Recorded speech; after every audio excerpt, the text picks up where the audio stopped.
tenini Hudaý diýip, Hudaý bilen peýgamberiň aýdanlygy harj edip durdyň. İhlas bilen harj edip durdyň.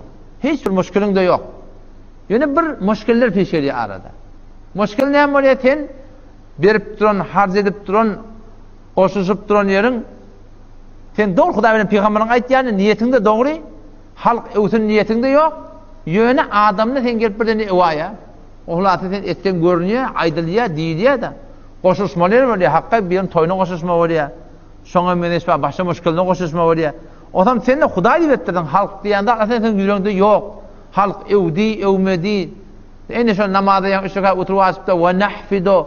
Ýa-la sen çin enjamy hytmat etýär, boldy şo maňa. Fakat Allah razy bolsun diýip durdyň. Ýöne adamda gelýär ewýärli.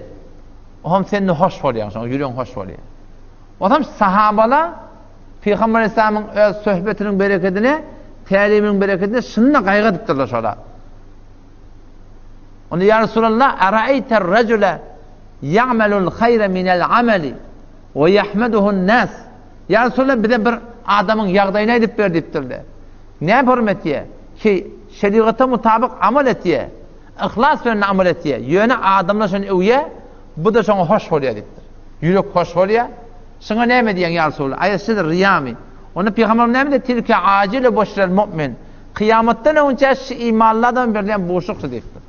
Bir wagt senin ihlasın kamil, niyetin kamil, ol bi seni ewenne sen otamma ýüregiň hoşluk gelýär da seňden ahassa. Şeýle sen riya etdigiň diýýär.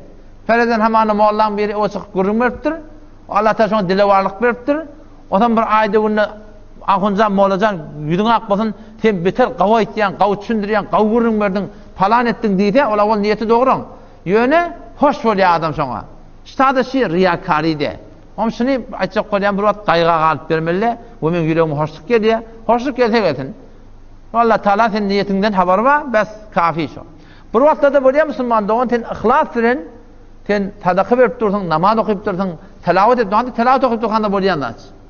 Tilawat edip durdyň, otam okyp bolýanda sen seziň awdallaýardyň arada bala paýym bolýasydan şeytan sen gapdalynyň edýär. Kulak asypdyllaha. Hep hemlet diýär sana. Ve de Kur'an okuýar diýär ha. Bu tebii zindegimizde bolup duran aslında. Şonu içinden, yürekten düğmeli, men Hudaý üçin okuýan. O vesweselerden el çekmez onu. Peygamber sallallahu aleyhi ve sellem sahaba sorapdy, ya Resulullah, men Kur'an okuýamda şeytan men veswese etýär diýdi. Veswese etýär fikrim başga ýerge alyp gitýär diýdi. On Peygamber aýtdy, "Eûzu billahi mineşşeytanirracim" diýdi. Sol tarafyna üç tarap tüýkür diýipdir şey. Ýuwaşlaşdan tüýkürük bilen çüfläp barahym tüýkürmelidir.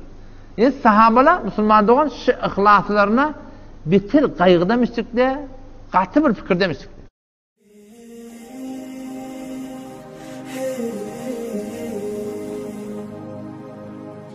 Sallallahu aleyhi ve sellem